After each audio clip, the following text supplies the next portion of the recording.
数百万年来，我们的星球一直漂浮在宇宙之中，地表上生活过无数生物，其中不乏各种古怪的家伙，但它们多数只停留在我们人类的想象里。而在这场漫长的演化过程中，我们这一支逐渐发展出比多数动物更复杂的思考和认知能力，成了我们能活下来、走到今天的关键本事之一。这个故事要从2000万年前说起。当时，非洲的树林里住着一群吃水果的树上动物，叫做前人猿 Proconsul。它们在高高的树冠间成天蹦来蹦去，远离地面上的各种危险，靠吃水果和树叶为生。不同物种之间饮食略有差别，它们的体型跨度也很大，从像小绒猴那么小，到接近大猩猩那么大都有。对树下的世界，它们几乎一点也不上心。前人猿用四肢在树枝间攀爬，看上去和今天的猕猴几乎一模一样，上肢和下肢长短差不多，移动时用张开的手掌支撑身体，而不是像很多猿那样依靠弯曲的指关节着地。在今天的东非，科学家已经找到了不少前人猿的化石，它们的头骨还很原始，大脑也不大，结构相对简单，但从它们短而不突出的口鼻部和比较小的犬齿来看，应该不是那种特别好斗的动物。这种相对温和的特征，也被一些学者认为有利于后来更复杂的社会行为和思考能力的发展。不过，大约在1000万年前，气温开始下降，让非洲的热带雨林变得稀疏起来，树冠之间再也没法像以前那样轻松一颗接一颗地跨过去了，被迫花更多时间待在地面上。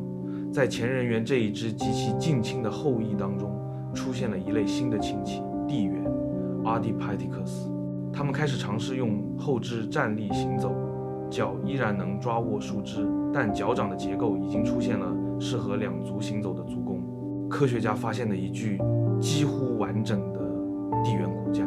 阿尔迪，就证明这些家伙已经能够用2条腿走路，只是还远远没有我们今天走得这么轻松。地猿的手臂几乎可以垂到膝盖，手的形态则介于人和猿之间，一半像人，一半更像猿。他们最早迈出的那些步伐，其实只是为了去够下一棵树。地猿并不情愿真正离开树冠这个熟悉的家。从各项特征来看，他们的确是人类和类人猿之间的中间形态。阿尔迪身上的每一处细节几乎都介于完全类人猿和更接近人类之间。然而，环境的变迁不会因为任何生物的意愿而停下，森林继续变稀薄，大片地区逐渐变成开阔的非洲稀树草原。大约在400万年前，非洲的稀树草原上出现了一群全新的生物——南方古猿 Australopithecus。它们已经很好地适应了新的家园，用2条腿行走的姿势和我们今天人类其实差别不大。它们会采集，会翻找各种能吃的东西，也能一口气走很长很长的路。它们开始形成比较紧密的群体生活，这让它们在遇到危险时可以一起把敌人顶回去。而且它们很好奇，它们的头骨整体看起来还是很圆，口鼻部前凸，额头后仰，第一眼很难看出什么人类的影子，但头却已经立在一根挺直的脖子上，犬齿变得更小，脑容量也在逐渐增大。大约300万年前，东非的阿法南方古猿 Australopithecus afarensis 逐渐演化出了最早的人类形态。大约250万年前，我们的祖先跨过了大脑、体积约700克这条分水岭，出现了我们这一属的第一位代表能人 Homo habilis Handyman。他之所以被叫做能人是有原因的，在目前发现的化石记录里，能人是目前已知和早期打制石器联系最紧密的一批人类亲戚。这些粗糙的砍砸器只是用石子敲上几下就成型，却已经是实打实的工具，可以用来剔肉、削木头、抵御掠食者，甚至反过来猎杀猎物人类。第一次算得上是武装起来了。从那一刻起，树上的日子就彻底成为过去，稀树草原逼着他们不断往前走。也许我们今天对旅行和探索的那种偏爱，就是从那个时代开始写进基因里的。那时的世界到处都是危险，但正是智慧让他们有机会熬过一次又一次难关。真正保护早期人类的并不是蛮力或攻击性，而是聪明本身。能人的头骨外形还和南方古猿有点像，但大脑容量已经长到600到800克，大约是前辈的1.5倍，脸也变得更小更收敛。大约150万年前，又出现了一个新物种——直立匠人 （Homo ergaster，Working Man）。他们成了非洲草原上的噩梦，长矛和更精细的石器，在当时是前所未有的可怕武器。就连最凶猛的猛兽也再也不能完全保证安全。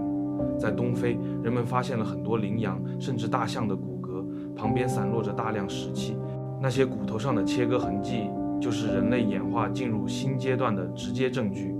也有学者认为，大概也是在这个时期，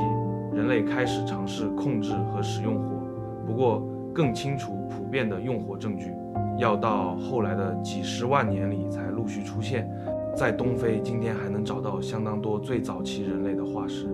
他们头骨上那些泪源的痕迹已经基本退居幕后，但下颌依旧粗壮，大脑容量却还是只有现代人的1半左右。可他们的身高和体型已经和今天的人类非常接近了，除了脑袋之外，身体几乎和我们没什么区别。他们在非洲大陆四处扩散开来，成为第一批真正走出非洲的人类。接下来，他们迈出了走出非洲、走向全球的步伐。地球广袤的空间，在接下来数十万年的时间里，逐渐被这群新的开拓者一步步占据。当然，这绝不是一朝一夕的事。地球并不会张开双臂欢迎人类，大自然从来都不是可以小看的对手。每个时代的生活都远称不上轻松写意，在不少早期人类的化石上都能看到被掠食者牙齿咬出的痕迹。这些伤口在提醒我们，恰恰是这些磨难催生并磨砺出了人类的理性与智慧。后来出现了海德堡人 Homo heidelbergensis， 这是史前人类中第一批大脑体积已经和我们今天差不多大的一群人。虽然他们的脸看上去依旧粗犷，带着一点野性，但眼神里已经明显闪烁着重新点亮的理性之光。他们会搭建庇护所，会埋葬逝去的同伴，也开始创造最早的艺术品。虽然粗糙，却已经是人类审美和象征意识的开端。人类就这样一步一步走过了一条漫长而艰难的进化之路。那么，未来又会把我们带向哪里呢？理性让我们必须为自己的选择负责，它不只是让我们看得更远，也让我们再也无法假装自己跟这个星球无关。从气候变迁、物种灭绝到资源消耗和科技发展，我们正在用前所未有的速度改写地球的样子。也许未来的地层里会留下清晰的一层人类时代的痕迹，成为几百万年后某个智慧生命研究我们的线索。到那时，他们会怎么评价我们这一代人，取决于我们今天做出的每一个选择。最后，如果你喜欢今天的影片，别忘了点个赞、分享并订阅我们的频道，开启小铃铛，才不会错过下一次的精彩探险。